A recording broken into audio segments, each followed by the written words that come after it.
Sithanda ukubingelelana sonke ngegama lenkosi. Sibonga uThixo ovumileyo ukuthi sihlangane njalo sizofunda okunye ngokwelizwi lakhe. Mina engikhulumayo ngoAmos Maforo, ngizanxusa izihloko zami ukuthi balibingelele labo baziveze ukuthi bangobani. Sanibonani nonke, igama lami nguJack Thulani Moyo. Salibonani babukeli abalaleli, okhulumayo uRuben Ngwenya. Ngiyalibingelela lonke ngegama lenkosi yethu Jesu, okhulumayo nguNozinhle Ndlovu, asibeni lomthandazo. Baba wethu okhona ekhaya ezulwini, siyabonga ngelinye njalo ithuba osinike lona kubana sifunde ezwini lakho. Sicela ngathi ungasincedisa ngesiqu sikaMoya eNgcwele ukubana sizwisise, ubususiphathisa ukubana konke sikufundayo sikwenze. Siphathiseke, usincediseke lababukeli labalaleli sonke, sibusiseke ngenxa kaJesu. Siyakhuleka, amen. Amen. Siyabonga sihlobo esithandekayo. Silokho siqhubeka sifunda lapha ngesiprofeti, lemifanekiso esetshenzisiweyo kusiprofeti. Namhlanje siku lesson 8 lapho sikhuluma ngezihlabelelo isigaba sakuqala. Kuzihlabelelo isigaba sakuqala. Libhuku elimnandi usihlabelelo. Uyazi nxa utatitsha ngesiprofeti, isiprofeti esikusambulo asizwakali Ngwenya kahle nxa ungazwisisanga iOld Testament, iTestament elidala. Namhlanje sizajulisa umkhumbulo, sikhangele kakhulu amahubo, sizwe ukuthi amahubo asitshelani ngesiprofeti, ikakhulu lokho okwenzakalayo kuTabanakeli elisezulwini. Sikhangele kakhulu la ngempilo kaDavida, ukuthi uDavida eyisoni enjalo esewile wenzelwa umusa onganani nguJehova, waphenduka wabuya esihlalweni sikaJehova wenzelwa umusa. uDavida uveza njalo lokho esiyikho khona inengi lethu. Vele sonke sonile sasilela enkazimulweni kaJehova. Yiyo okuzaba ingxoxo yethu yanamhlanje. Sacela Mandlo usikhangelele indinyana yokwaziwa ngekhanda bese sichaza ukuthi kuyini esingabe siyakuthola siqathanisa nje lesihloko sethu lapha. Sifunda kuSambulo ngo14 ivesi lingelika1. Ngabuya ngakhangela, khonapho phambi kwami kwakule undlu, limi phezu kwentaba iZiyoni, lilabayizi 144,000 ababelotshwe ibizo lalo lelikayise emabuzini abo. Nanku umfanekiso lethwa yivesi. Singachaza lapha Ngwenya Jack ngapha ukuthi impikitsha ubani esuconjelwayo la, isikhathi siphi, kuyasokusenzakalani lapha nxa abantu sebemi lapha entabeni le, ngabantu abanjani lapha abathethwe nga?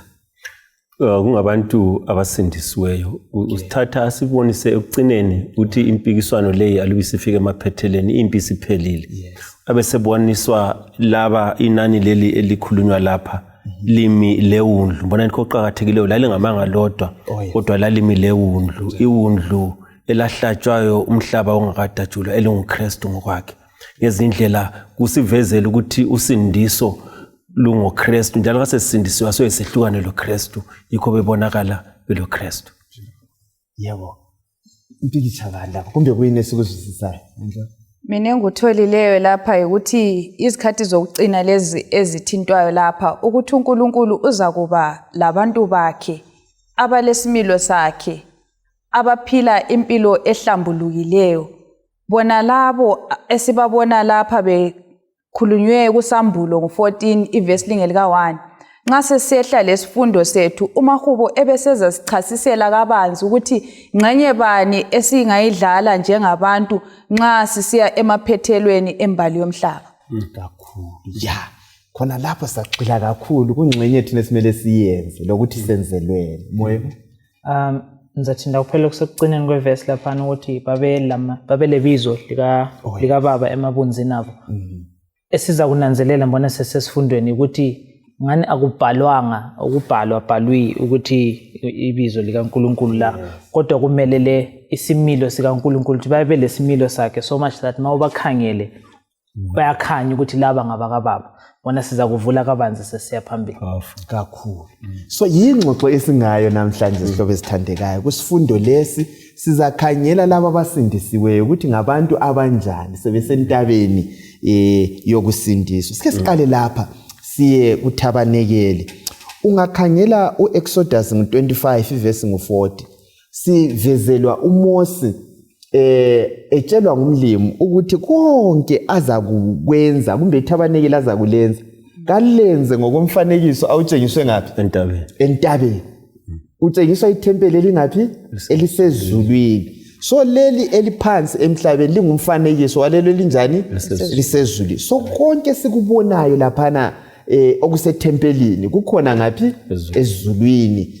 Imithetho elithumi ikhona ezulwini, izinkwa leza zikhona futhi ngapi ezulwini. So ake nisikhangele indaba yompriest yethu kumaHebheru 9 iverse 11 to 15. Kwathi lapho uKristu esefikile njengompriest omkhulu wezinto ezinhle esezikhona wadabula phakathi kwethabanikeli elikhulu elipheleleyo elingenziwanga ngabantu okuyikuthi kalisingxenye yale indalo. Kangenanga ngokusebenzisa igazi lembuzi loba elamathole kodwa wangena kanye kuphela endaweni engcwele kakhulu ngegazi lakhe esethole ukukhululwa okulaphakade. Igazi lezimbuzi lelezinkuzi lemilotha yamathokazi okufafazwa kulaba abangahlambulukanga ngokomkhuba kuyabangcwelisa ukuba babe ngabahlambulukileyo ngaphandle. Pho igazi likaKristu owazinikela engelasici kuNkulunkulu ngomoya olaphakade lizazihlambulula kakhulu okungakanani izazela zethu emsebenzini edonsela ekufeni ukuze sikhonze uNkulunkulu ophilayo. Ngenxa yalokhu uKristu ungummeli wesivumelwano esitsha ukuze kuthi labo ababiziweyo bathole ilifa elingapheliyo elathenjiswayo njengoba sewafa njengenhlawulo ukuba abakhulule ezonweni abazenzayo esivumelwaneni sokuqala. Siyabonga. Indaba emnandi la ejule kakhulu. Kusifundisani laphana kunesikuzwayo bangani bami ngalokho uKristu asenzela khona. Lapha umfanekiso ucombayo lapha uKristu ungena endaweni engcwele engangeni ngegazi lembuzi kumbe elamathole kodwa ungena ngegazi lakhe. Ngezindlela ukwathinta indaba yeThabanekeli lena esikuthola kuThabanekeli laphana konke kukhombe kuJesu, right? So lapha ke abesekufaka uMaphostoli Paul ngezindlela ukuthi igazi elisindisayo ayisilo lezimbuzi kodwa ngelikaJesu. Lelana lingumfanekiso nje njengalokhu babenze iThabanekeli elalingumfanekiso wokusezulwini. Exactly. Yes. Okunye esikutholayo lapha sithola ukuthi ngoJesu Kristu efe kanye uyenelisa ukuthi asihlambulule izono zethu njengabantu. Ungananzelela nxa thina njengabantu sizivuma izono zethu uthembekile futhi uyasithethelela kami khona lapha ebesesihlambulula sibe lezazela ezinhle kakhulu. So sithola umsebenzi omkhulu umpriest omkhulu osenzela wona ukuthi kungayisuye ngeke senelisa ukuma siphelele. Ngeke saphelela. Thintini ngwenya lapha ukuthi ligazi lakhe alisebenza hayi lezi nyamazana. So ibe sesincengela nguye kuphela ongasenza siphelele umandla. Njalo ungena engumpriest omkhulu. Alright. Yeah, ungumpriest omkhulu. Anthi ninazela ukuthi eThabaneni kwakulaba priest abengena. Yeah, kuzothi umpriest omkhulu angene kanye ngomnyaka. So lapha ungena ngezindlela ngangumpriest omkhulu akula daba angeke walumela. Alright. So ukuthi akukho ozathi mina kangisindisekanga ngoba udaba lwami ubengaqualify ukuthi anjani alumele.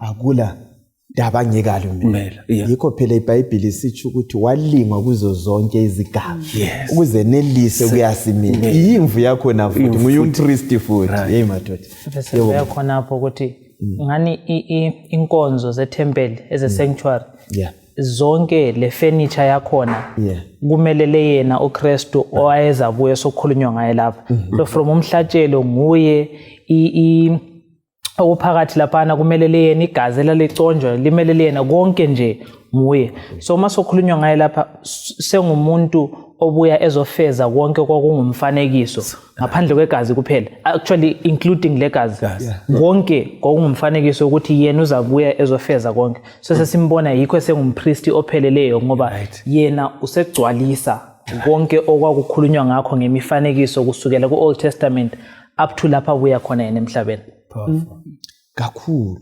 verile uKorinto wokuqala ngo10 verse 11 uthi zonke lezi zinto zilotshiwe ukuze zibe ngweni ama examples angithi vele kube ngofaka kube kuyini izibonelo angithi vele kube izibonelo kube isibonelo sethu ukuze lapha bawela khona abadala singayiwela khona lapha so nxa sibuya lapha ku sanctuary konke lokhwana kwakuyisithunzi salokho kwakuza njani bakithi okwakuza kwenzakala okwakuza kuza angithi phela siyabonga sike sikhangele ihubo leli ku122 sihlanganise lapha sizwe ukuthi umpriest wethu uDavida wayembona ngayiphi indlela Psalm 122 Psalm 122 Ngathokoza labo abathi kimi kasiye endlini kaJehova izinyawo zethu zimi ngaphakathi kwamasango akho wena Jerusalem iJerusalem yakhiwa njengomuzi obambene waqina kulapho eziqansela khona izizwana zikaJehova ukudumisa ibizo likaJehova njengalokho okwamiselwa uIsrayeli ukuba abonge ibizo likaJehova kulapho okumi khona izihlalo zobukhosi ezokwahlulela izihlalo zobukhosi ezendlu kaDavida khulekelani ukuthula kwaseJerusalem sengathi labo abakuthandayo bangaphepha sengathi kungaba lokuthula phakathi kwemiduli yakho lokuvikela ngaphakathi kwezinqaba zakho ngenxa yabafowenu labangane bami ngizakuthi ukuthula akube phakathi kwenu ngenxa yendlu kaJehova uNkulunkulu wethu ngizakukhuthaza ukuphumelela kwakho right nanti ihubo leli lika 122 ithempeli sesivezile ukuthi kalikho khathesi elibambekayo lapha emhlabeni so lapha sikhuluma ngaliphi ithempeli kuyiphi indabo esimele siye kuyo kuhubo leli u122 kuyini esikufundayo ngalokho uKristu asenzele khona andisinazelela ukuthi uMose wayephiwe umfanekiso kwathiwa yenza njengalokho engikutshengise khona sisentabeni umfanekiso awupha ngezindlela okwethabanekeli lemhlabeni sokwedlula so sesikhangele lona ngokwalo ithabanekeli eliqotho okwenzakala izinto khona manje sorry ngwe so uthi ukuthi laba abantu abathi kusazowakhiwe linthabanekeli ePalestine ngapha eJerusalem akuye kwakhiwa futhi iJerusalem le basemuva base ayisikho angithi phela ngoba kulele leJerusalem akulasindiso ngoba indaba esokukhulunywa ngayo lapha iyimayelana yokusindiswa kwami lawe lani balaleli ukuthi ukusindiswa lwethu lokhona kwakusenzakala emhlabeni kwakungumfanekiso okutshengisa ukuthi kade vele sisindiswa njani khathesi ke yikho sokusindiswa ke khona abantu yikho phela ebonakala engumeli ngezindlela umthetho ndawo uphakathi sikhuluma senze nje bayasindiswa bayalahlwa so yikho kumele ukuthi thina ke sisemhlabeni ingqondo zethu sizisusela zibe ngale kuKristu lapha simbona uKristu esimele simtshele ngimtshele engikho khona engiwe khona ngitshele baba lapha ngiwile kwenza ukuthi nxa igama lami lifike emthethweni ndaba athi baba indaba le ngiyayazi ilethiwe eofisini lami yes yabo ukungezelela lapha khuluma khona ubaba kuyadinga abantu abaza cooperate kumbe basebenze ndawonye lo mpriest wethu lo omkhulu ungakhangela uDavida ebesesithi ngathokoza kulabo abathi kasiye endlini kaJehova. Nxa siyizoni maforo sesisebukhoneni bukaNkulunkulu sithola intethelelo, sithola ukuthula, sithola izinto eziningi ebukhoneni bakhe. So khona lokho kumele kusenze sibe ngabantu abalangathelela ukuthi siye kuNkulunkulu onguye umpriest wethu omkhulu, onguye yedwa okungela futhi omunye umuntu esingakuye ngaphandle kwakhe. Ungiyela omunye umuntu esingakuye ngaphandle kwakhe uJehova. Yebo nje. Indaba kaDavida kuverse 1 laphana. Ngiyayithanda kakhulu ngoba nxa ufunda ngembali yakhe ungafunda ukuthi Deuteronomy ngibona ngo23 asoze sibale verse 2 lo 3 iyasitshela ukuthi kulabantu thiza babengavunyelwa ukungena ethempelini ukuzokhonza kuze kudlule izizukulwane ezili10. Now yena mayeloba lapho nganilandzelela imbali yakhe layo uyisizukulwane se10 la ngikhona. So ngazani uhlale isikhathi efisa ukungena ethempelini but engavunyelwa. Waze kwafika ithuba lakhe lokuthi nguye osebreaker icycle mana ngisho isithuko sona leso ukuthi yena sesiye ethempelini. Yikho eqala ke ngokuthi ngathokoza kakhulu ngoba into le kudala siyifisa emolini yethu kodwa singenelisi.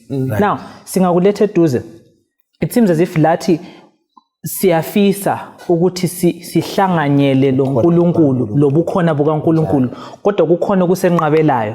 Kodwa kuzafika usuku lapho lokho kusenqabelayo kuzavalwa khona, lathi sibe sesitsho njengaye ukuthi hayi lathi sizathokoza mana ngitsho njalo lapho uNkulunkulu sanelisa ukukhulumisana laye face to face.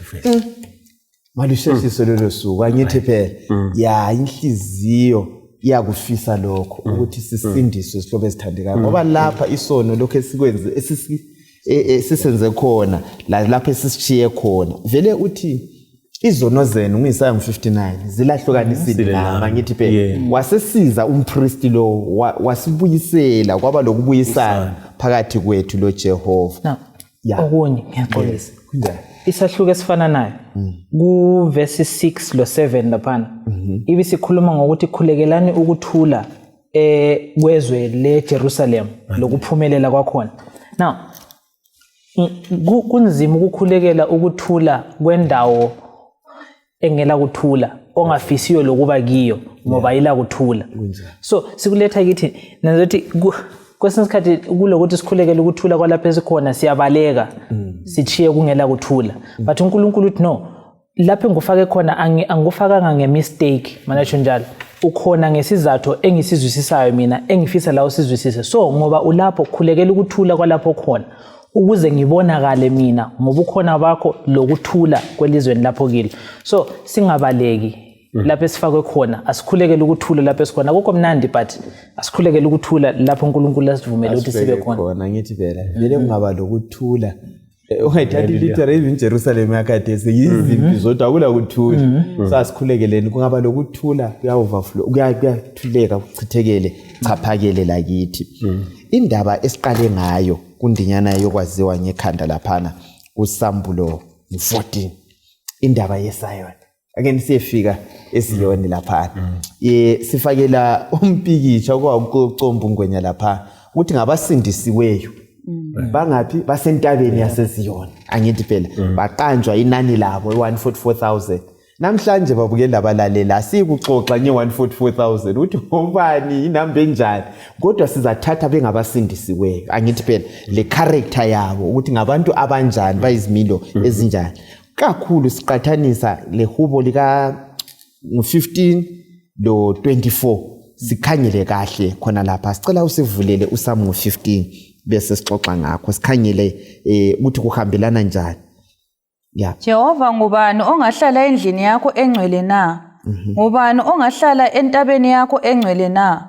Ngulo okuhamba kwakhe kungelansolo njalo owenza okulungileyo okhuluma iqiniso liphuma enhlizweni yakhe ongachothoziyo ngolimi lwakhe ongonela umakhelwane wakhe futhi ongancomi umzalwane wakhe ongagconi umzalwane wakhe oweyisa umuntu oxhwalileyo kodwa ohlonipha labo abesaba uJehova ogcina isifungo sakhe loba kubuhlungu ukwenza njalo oweboleka imali yakhe engadingi inzuzo njalo owalayo ukuthengwa ukuze kwetheswe umlando kongelacala lo owenza lezi zinto akayi kuzanyazanyiswa lanini.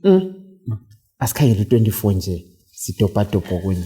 Siqathanise lo sambulo ngo14 kakhulu ivesi ngu1 to 5 iyakhuluma ngalapha. Singadobha amavesi amalutshwane nje khona phansi. Umhlaba ongokaJehova lakho konke okokuwo. Ilizwe labo bonke abahlala kulo. Ngokuba wenza isisekelo sawo phezulu kwezinlwandle wawumisa phezulu kwamanzi. Ngubani ongaqansa intaba kaJehova na? Ngubani ongema endaweni yakhe engcwele na? Ngulo olezandla ezihlanzekileyo lenhliziyo emhlophe ongaphakamisela umphefumulo wakhe esithombeni loba afunge ngenkohliso. Uza kwamukela isibusiso kuJehova lokukhululwa kuNkulunkulu umsindisi wakhe. Sinjalo isizukulwane salabo abamdingayo, abadinga ubuso bakhe, oNkulunkulu kaJakobe. Liyabona impikitsha esuconjele lapha. Babukeli ngabamba u14 verse 1 to 5 usambulo lwane esike sambala. Kukhulunywa ngabantu abasindisiwe lapha.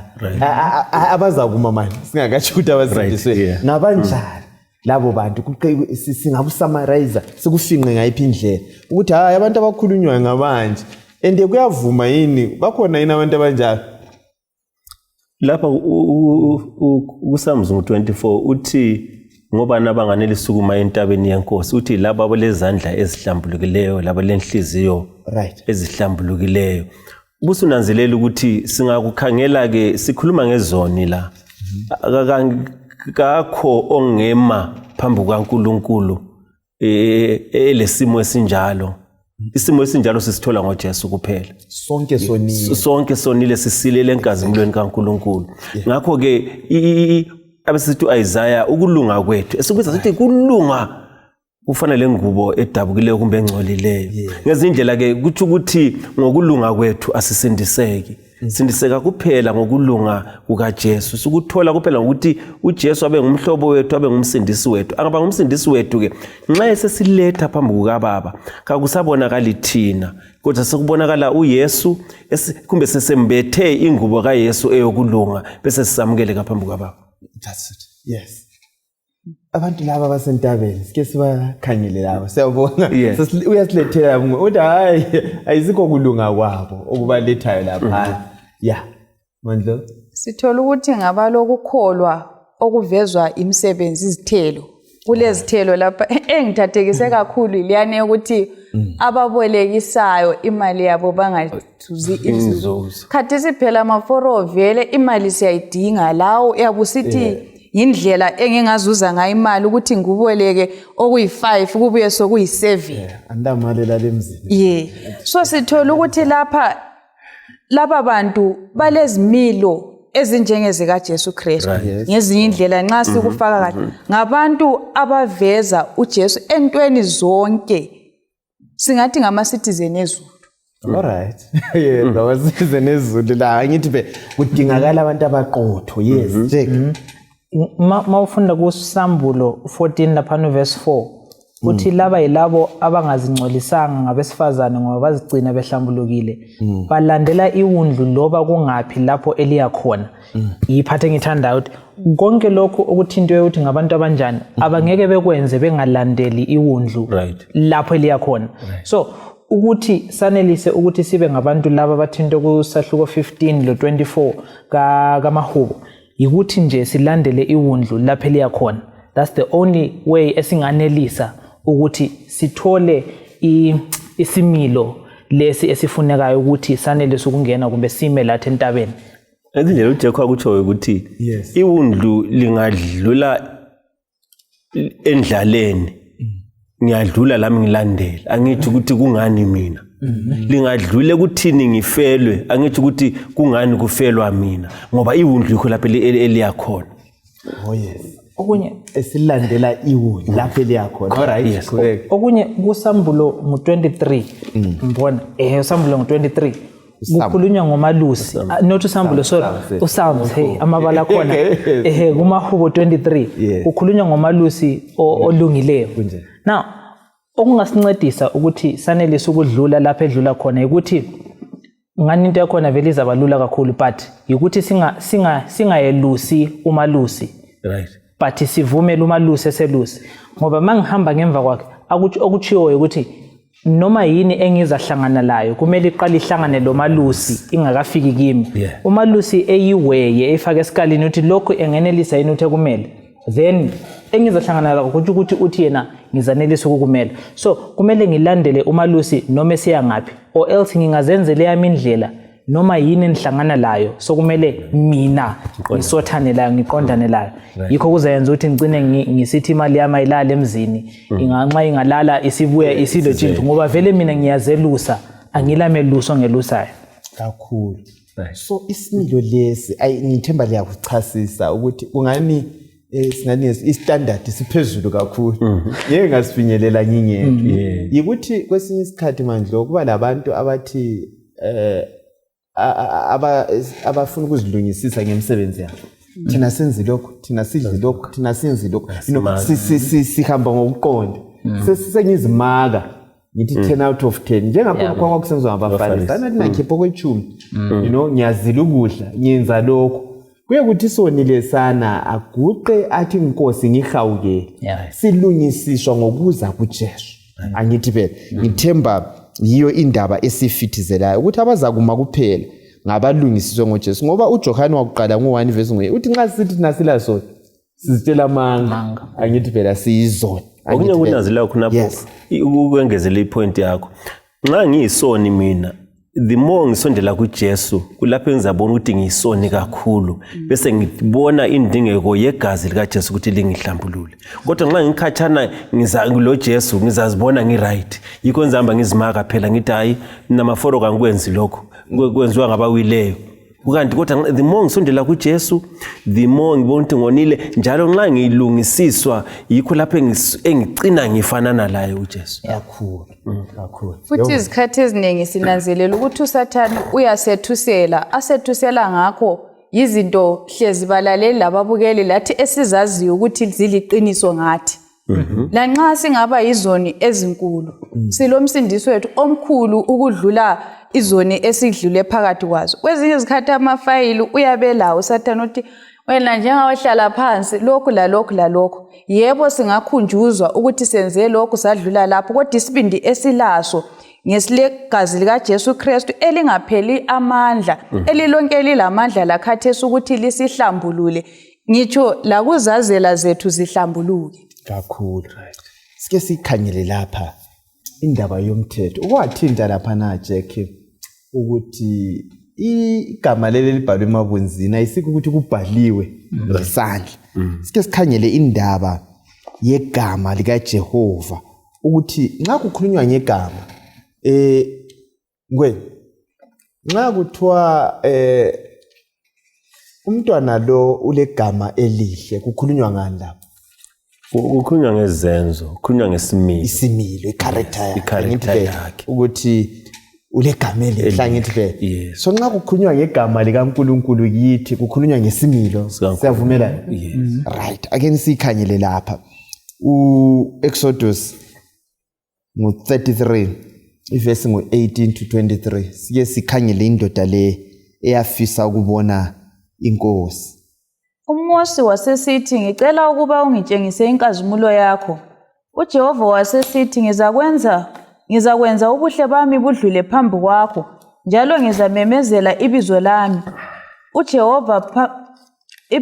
uJehova phambi kwakho ngizakuba lesihawu kulowo engilesihawu kuye ngibe lesisa kulowo engizakuba lesisa kuye kodwa watsho uJehova ubuso bami awungeke ububone ngoba kakho ongangibona aphile uJehova wabuya wathi kulendawo phansi kwami lapho ongema khona phezu kwedwala kuzakuthi lapho inkazimulo yami sedlula eduze ngizakufaka engoqweni yedwala ngikusithe ngesandla sami ngize ngidlule emva kwalokho ngizasusa isandla sami ubone umhlane wami kodwa ubuso bami akumelanga ububone so ku-Exodus 34 verse 1 to 7 ngicela ubale verse 5 kuphela verse 5 uJehova wehla ngeyezi wema khonapho laye wamemeza ibizo lakhe esithi uJehova angithi lapha sichasiselwa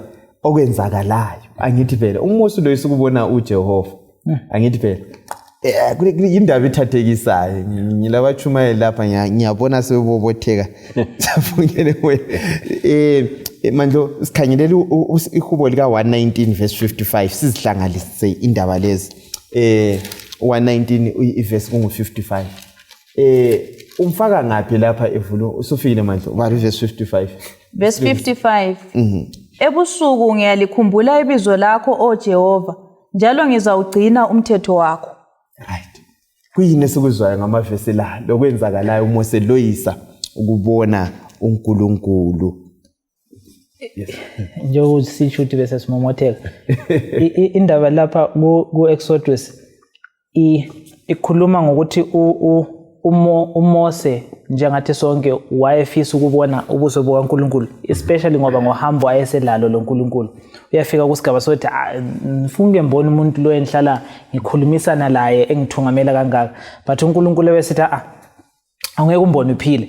Into engithanda lapha enza ithinta okunyenza chiyela ubaba lapha ngingaqedi konke ukuthi uNkulunkulu uthi ukuze ngikuvikele kodwa ngikunike okucelayo kumele ngikubeke edwaleni ngesindebele ethiwa ku-cleft of the rock angisazwa ngibala la khona but phakathi kwedwala khona phana ngithi ungaba phakathi kwedwala ukudlula kwami akusoze kukulimaze phezu kwakho nokho ngizavala ubuso bakho ngesandla ukuze ungaboni iface yami uzabona iback yami anginankinga but iface yami ungayiboni.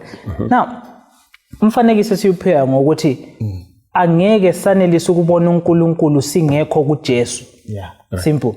Nxa ngingekho kuJesu inkazimulo kaNkulunkulu vele iza ngibhidliza. So uNkulunkulu uthi ngingakubeka edwaleni elinguJesu uzanelisa ukuthi loba ngidlula inkazimulo yami ayisoze ikubulale ngoba uphakathi kwami mana ngitsho njalo ngoba uNkulunkulu onguJesu. So ukuze sanelisa ukuthi lathi sime edwaleni entabeni esiqeda ukukhuluma ngayo ku previous section ukuthi sivumele uNkulunkulu ukuthi sibeke edwaleni esicachise edwaleni then usuku malubuya asisoze sibhidlizwe inkazimulo yakhe. Asisoke sibhidlizwe inkazimulo yakhe. Manje uthe ucela ukubona uJesu uNkulunkulu. uNkulunkulu abese ukuchazana. Uchazwana lapha isimilo sika Jehova ngithi vela cha unje uchazwe isimilo angithi vela so ibizo lika Jehova likuyini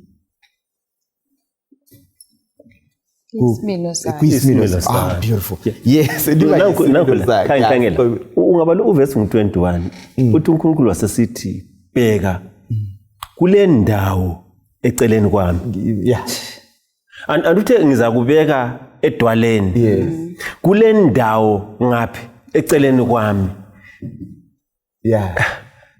uthe ufuna ukubona uNkulunkulu umuntu ofuna ukumbona ufuna uthame lapha wena ume la ngoba ungabaduze kwakhe uyambona njani kodwa besithi kule dwala eceleni kwami uthi uJeku ukuthi idwala nguKristu kunjalo idwala liseceleni kwakhe lichoyo liyingxenye yobuNkulunkulu uthi ukuzungibone kumele uthume phezulu kwengxenye yami ukuzungibone ngoba ngeke uma phezulu kwengxenye yami uyafa.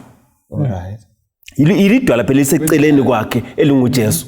So ukuthi thina kucineni sesiyebona uNkulunkulu ukuthi kule dwala eceleni kwakhe okumele ukuthi sime phezulu kwalo. ElinguJesu.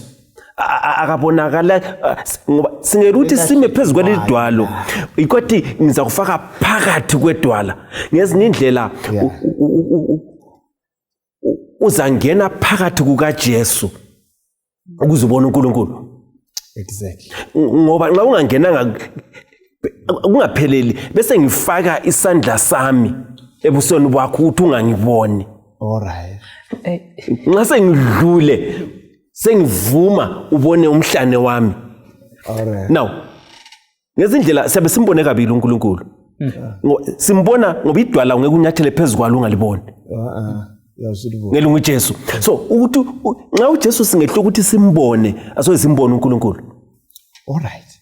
Lamandla lokho. Angithi vele. Yabo. No manje yes. Mina ngithathekiswe laphana indaba yona le ungafunda uExodus 34 iverse lingeli ka4 laphana uyagcizelela ukuthi akungabi lo muntu oza lawe kumbe obonakale loba kungapi entabeni ngitsho lezimvu ngitsho lezi nkomo kazingadli phambili kwaleyo ntaba. Yeah. Sithola ukuthi lokhu balaleli ukubona uJehova kuyinto ayivulela abangani bakhe. Alright. Nxa umuntu engumngani wakho ukunika amanye amathuba angeke wanika omunye. Alright. So okungangokuthi singaba lobudlelwano loNkulunkulu uyasivezela isimilo sakhe ngendlela ecacileyo lebalulekileyo. Khangela uMose akubonayo. Nxa abanye abazange bakubone kwathi bangasondeli babezezwa ngaye ukuthi laphana kumi njani. So asibeni lobudlelwano leJehova uzasenzela izinto ezimangalisayo. So singaba lobudlelwano lweJehova nxa ndizwa kahle. Yes.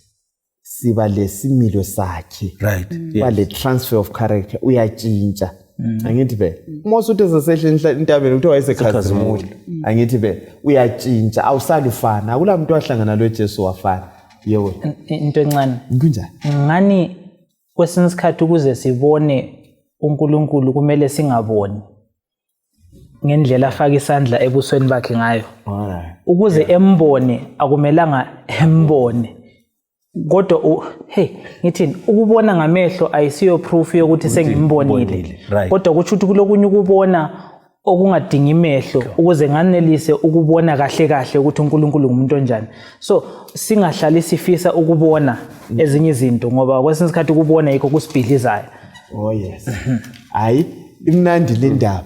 Ngicela sihlanganise le ndaba yomthetho. Khathesi abantu angithi phela umthetho sithi thina uveza isimilo sika Jehova, i transcript of his character. Anti kunjalo. So umthetho lo uJesu zathi hayi umthetho lo suyalotshwa ezinhliziyweni zenu. Angithi phela yiwe sesiphila ngawo. So okunye kwakhona khathesi mandlo nxa sigcina umthetho siugcina ukuthi sisindiswe kumbe siugcina ukuthi sisindisiwe. Usinceda ngayiphi indlela umthetho okuyiwo kuyisimilo sika Jehova. Anti uthi usuzabhalwa enhlizweni ngezindlela uyabe usuyingxenye yethu.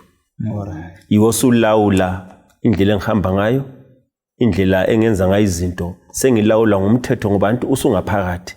Yiwo osungilawula osungiqondisa ukuthi la ngoba wona vele ufana lesibuko. Alright. Hayi lapha awu ithaya yakho ayiqondanga. Alright. Kawuyiqondisi wona. Mina ke senza qondisa ini ithaya yami ngoba ngilawulwa yini umthetho. Wona ke kathi kungani? Athi utholakala ngaphi etabanekeli ngale move.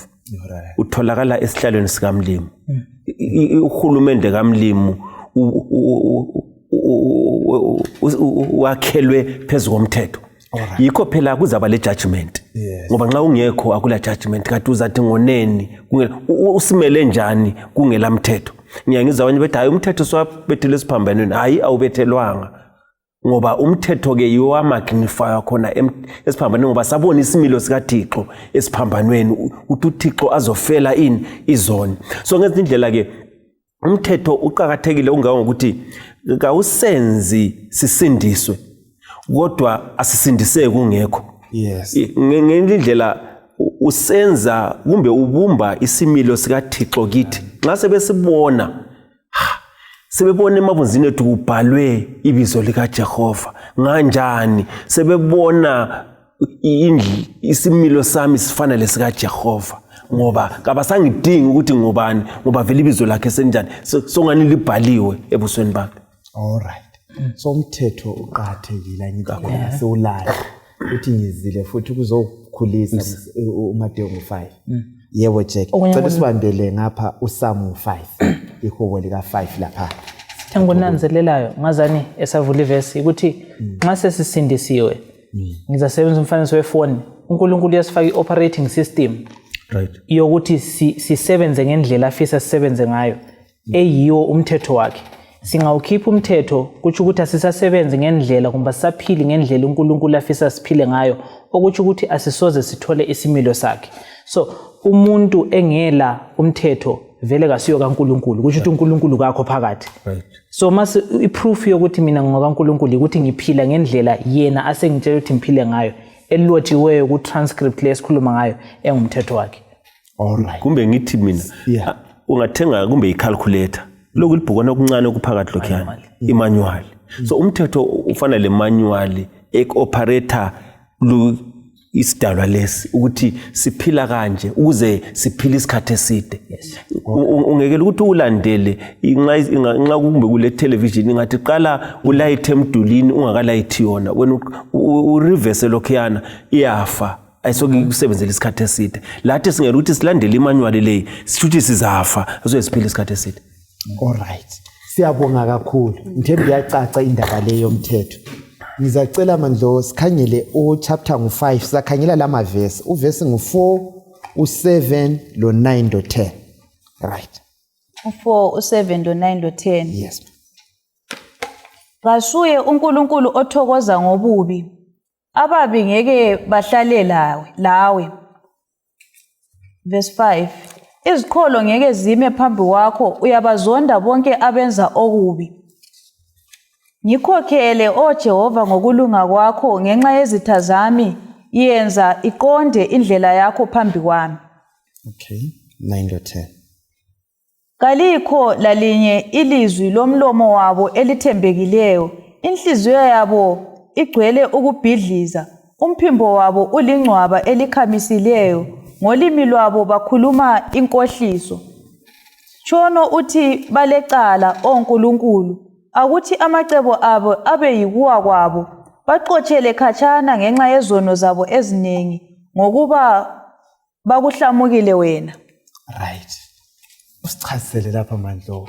Chapter 5 lo chapter 14 kaSambulo verse 1 to 12.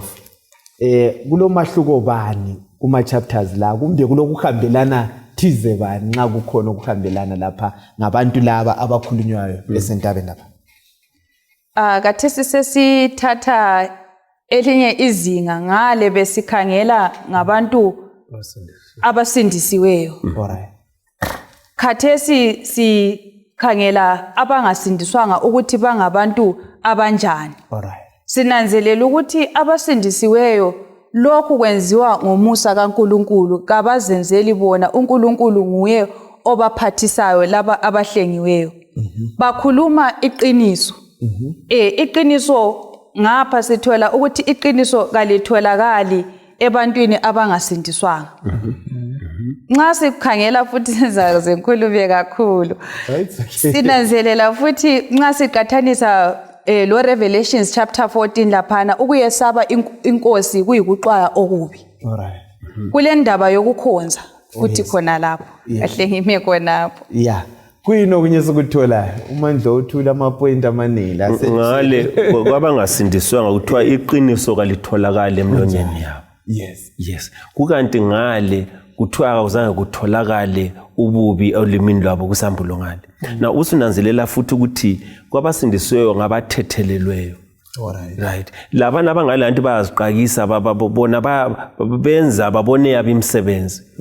Kodwa ngapha kwabasindisweyo kuyilabo abazibona ukuthi bona kabafanelanga kuphela badinga intethelelo kuJehova. uJehova abesinjani abesibathethelela. Alright. Okunye futhi sinanzelela ukuthi nxa belezimilo zikaNkulunkulu kakuvumi ukuthi umuntu ahlangane loNkulunkulu ayale ethule.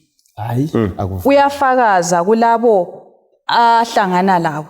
Sikuthola kuvezwa laphana ku Revelations chapter 14 verse ingaka 7 ukuthi lokhu umlimi asenzele khona kumele sikusakaze levangeli esiliyamukeleyo silabe labanye.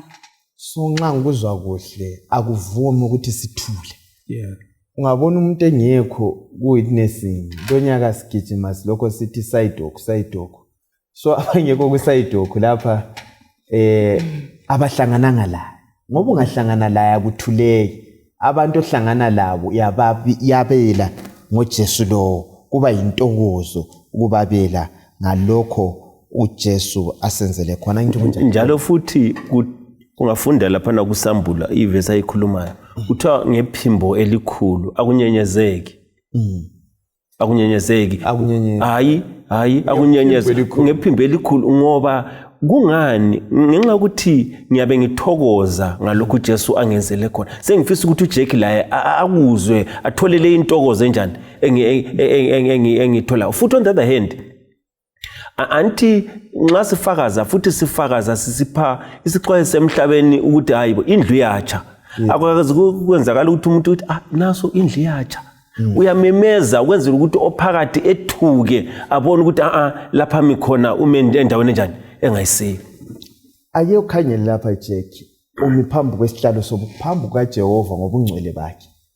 Ngendlela wena owona ngayo ocabanga ngayo nje ya anto kunye vela uphumisela uyacabanga ungama yini phambi kaJehova ongcwele usikhanyela izono zonke oswazenzayo lo waziphuphayo. Amboni tukhona nganelisa ukuma phambi kwaNkulunkulu nxa honest laye yena eyi-one ngendlela aphila ngayo including mina.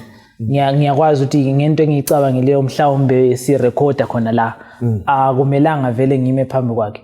Yikho sima kuphela ngani? Sima kuphela nxa sizwisisa lowo osimeleyo. Oh yes. Owasifela ebesikhuluma ngayo from the beginning laphana ukuthi undlulelane lahlatshwayo kusukela umhlaba udalwa.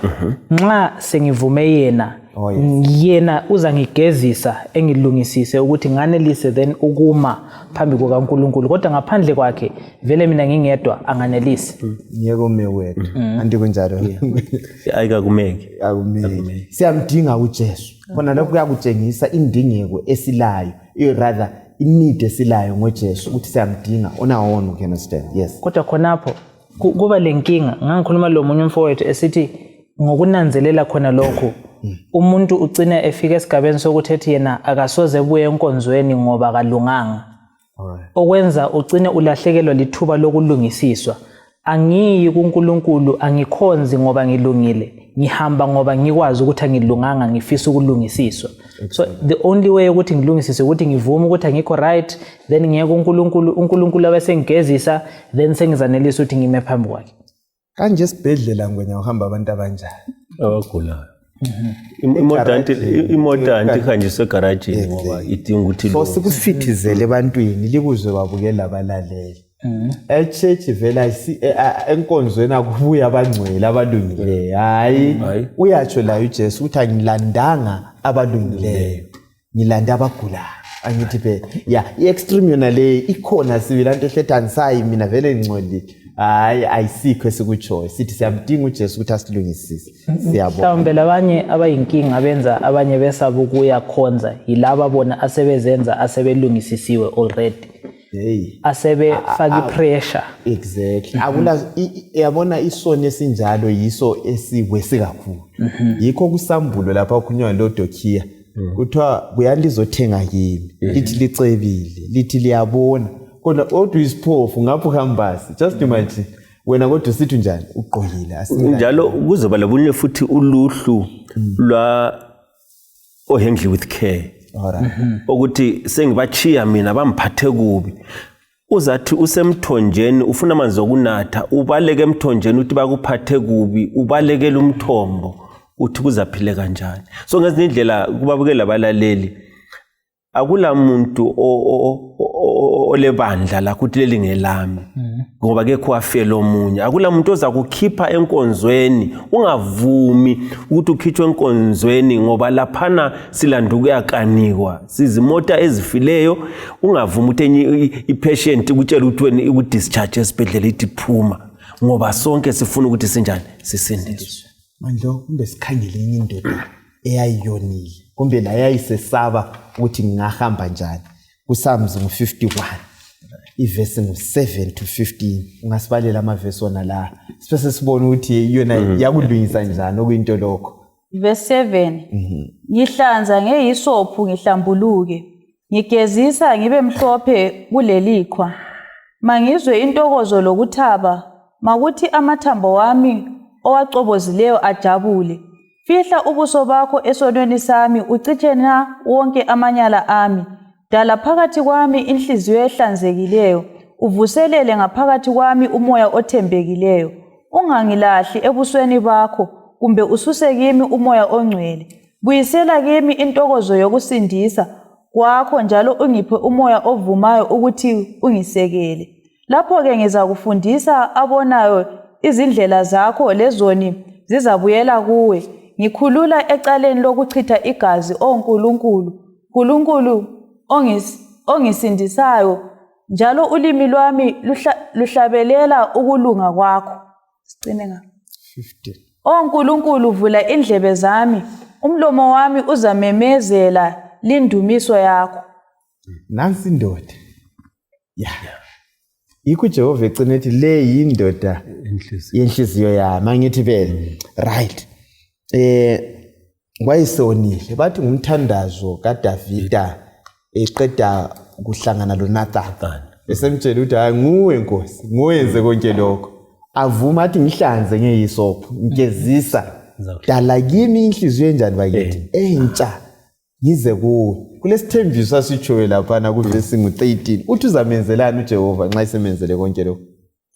Sizafundisa abonayo izindlela zikaNkulunkulu lezoni zizabuyela kuye. So ukukhonza kwethu akuphelelanga nxa sibuya sifika sihlale sithi sisindisiwe.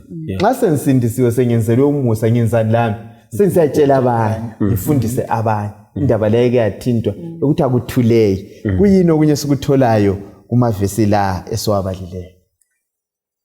Indlela okulotshwe ngayo ngiyithanda kulamabala achasisa kahle indlela okumele kulandelane ngayo umuntu ezefike kusigaba sokuthi ethi setshela abanye. Qala ngokuthi ngihlanza ubuso ngigezisa ngibona kuyafana, fihla ubuso bakho esonweni sami, dala phakathi kwami inhliziyo uvuselele ngaphakathi kwami umoya othembekileyo, ungangilahle ebusweni bakho, ubuyisela kimi intokozo yokusindisa kwakho. Emva kwalokho sengizatshela abanye.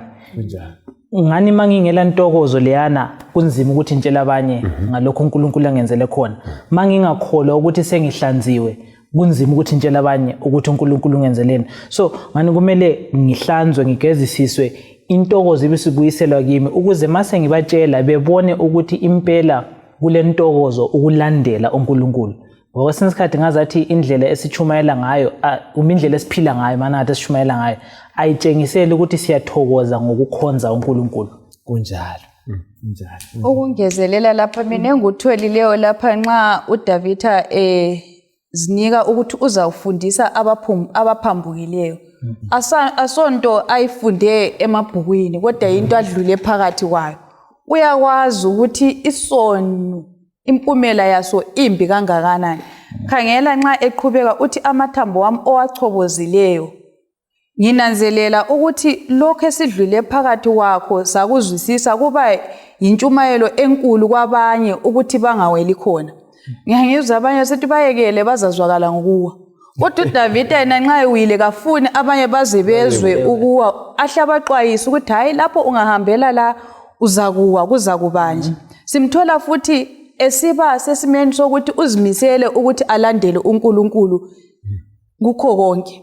So lathi singaba sebukhoneni bukaNkulunkulu kumbe vuma ngithi singasondela duze loNkulunkulu bese sizibona ubuyithi bethu bese sibona uNkulunkulu esiphakamiso odakeni olubishayo kasisoze siziqhakise kodwa sizazehlisa senzo kuyintando yakhe.